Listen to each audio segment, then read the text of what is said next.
All right, what week are we on? Week 12. Okay. Week 12 of the NFL season. The Lions coming off a loss. I've said that too many times this year. Getting set to host the New York Football Giants. And I'm not going to lie, a lot of the wind has been taken out of my sails before this video because like 45 minutes ago, we learned Sam Laporta was out for the year. So that's fun.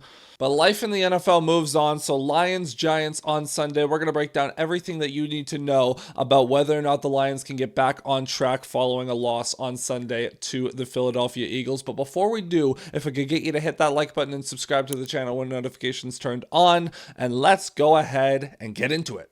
Now, right off the bat, you're probably thinking, Zach, the spread is like 12.5. The Lions are huge favorites in this game. The Giants only have 2 wins on the season. This is not going to be a close game at all. And I mean, you might be right. There is certainly a chance for the Lions to just come out and blow the Giants out. That's obviously within the realm of possibilities. We know that the Lions routinely beat up on bad teams in the past couple of years. However, there are some things that we have to be aware of. For one, the Giants have gone up against good teams, or at least teams with good records, recently in the Packers, Bears, and Broncos, and fought them all tooth and nail to the finish line. They had a 1-score loss to the Broncos on a last-second field goal that they honestly probably should have won. Historic choke job. They had a last-second loss to the Bears because Jackson Dart got hurt and Russell Wilson had to come in the game. And then they had a last-minute loss to the Packers last week where Jameis Winston did his best to keep the Giants in that game. But alas, at the end, the normal Jameis Winston thing happened and he threw a brutal interception. But the Giants have done a good job of staying in games and being competitive. They also have beat the Eagles this season. So they're very capable of hanging in there with good teams. Speaking of Jackson Dart, he is on track to return from a concussion this Sunday, so he should get the start for the Giants against the Lions,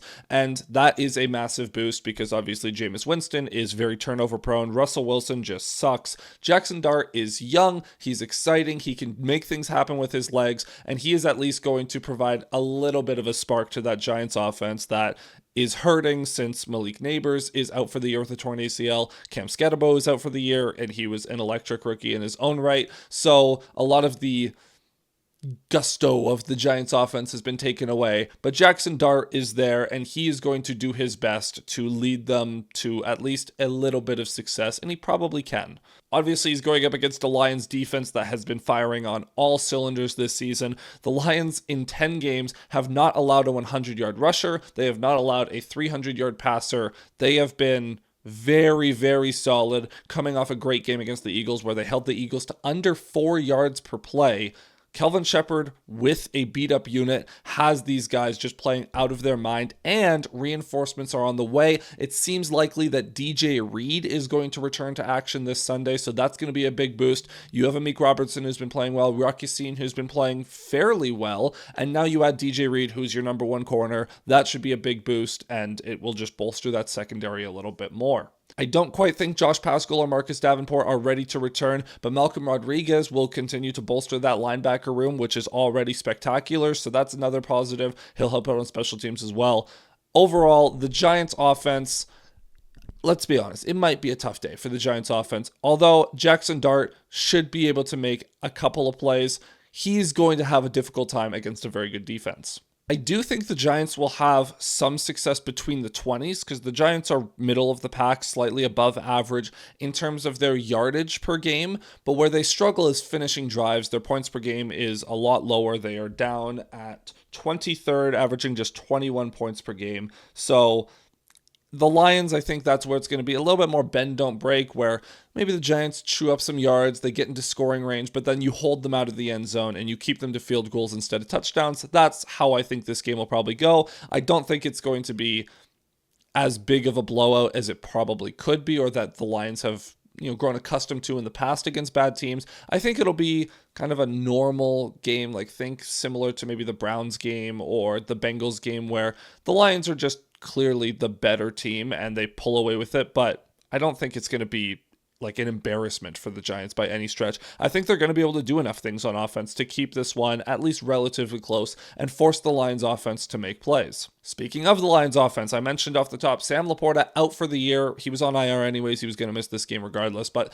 Laporta out for the year. The Lions are going to have to adjust. And part of the adjustment is how are they going to adapt to not using 12 personnel as much? We know the Lions love to use one running back, two tight ends a lot on offense where they have both Brock Wright and Sam Laporta. Well, now Laporta's gone. So are you going to rely on Dan Skipper more? Are you going to just bring another tight end in there? Are you going to use Ross Dwelley more? I don't know. But the Lions have relied on 12 personnel a lot. They didn't against the Eagles. We saw how bad that went. I know there was a lot of reasons that the Lions didn't perform against the Eagles. But it's going to be an adjustment for the Lions because Laporta can make so much happen after the catch. Brock Wright simply can't. So Brock Wright can be a bit of a safety blanket, but not really in the sense that he's going to make things happen after the catch. If you throw it to him for a 5-yard gain, he's going to get a 5-yard gain. He's not going to make anything happen after the catch. So it's going to be an adjustment there.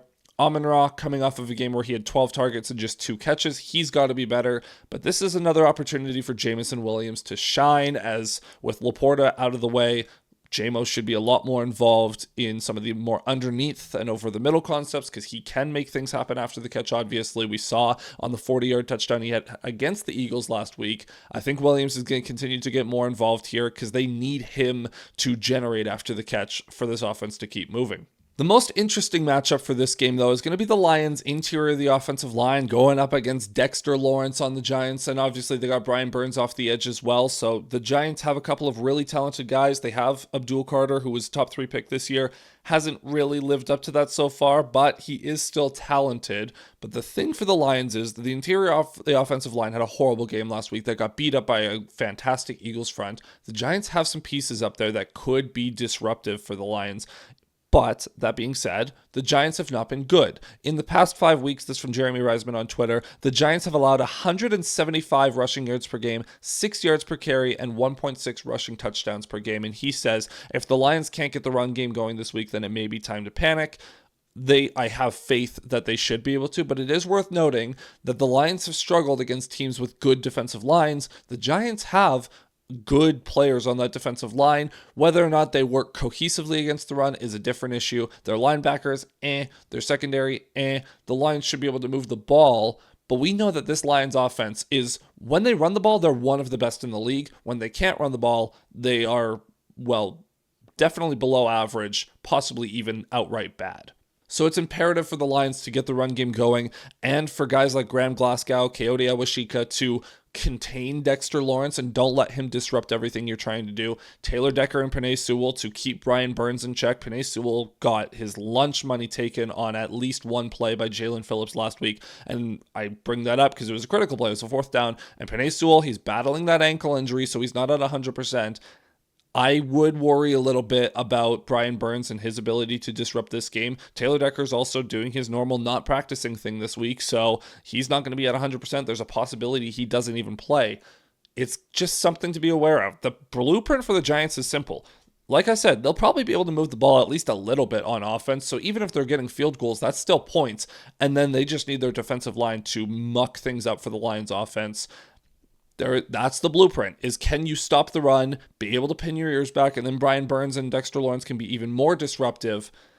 There's a little bit more of a reason to fear than in past games. Now, this does kind of strike me as somewhat similar to the Browns game in the sense that the Browns have a very good defense and the Lions at times struggled against the Browns defense. The difference in that one was the Lions special teams and defense did a fantastic job of setting the offense up in good positions. So the Giants having a better offense than the Browns, especially at that point of the season, it will help them a lot more. And so there is at least a world where the Giants make this uncomfortably close at minimum, possibly even enter trap game territory at worst for the Lions. I just want to be aware of that.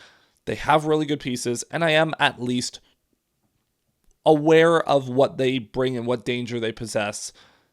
I still think the Lions will be okay. Like I just showed you that stat where Jeremy Reisman, the Giants are getting killed on the ground as of late. So the Lions should be able to run the ball. Jahmyr Gibbs should be able to do things. However, might not be the personnel matchup we were hoping for. That being said, the Lions also are very bipolar with their offensive line this season. They'll have one bad game and then one great game. They dominated the Commanders. They were terrible against the Eagles. We'll see how they do against the Giants. Consistency is the name of the game. They've got to start stringing together some better games.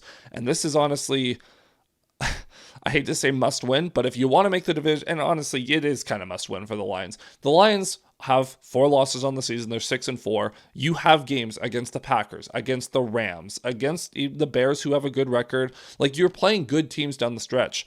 You can't afford to lose any of these games that you, quite frankly, should be winning, especially after already losing to the Vikings.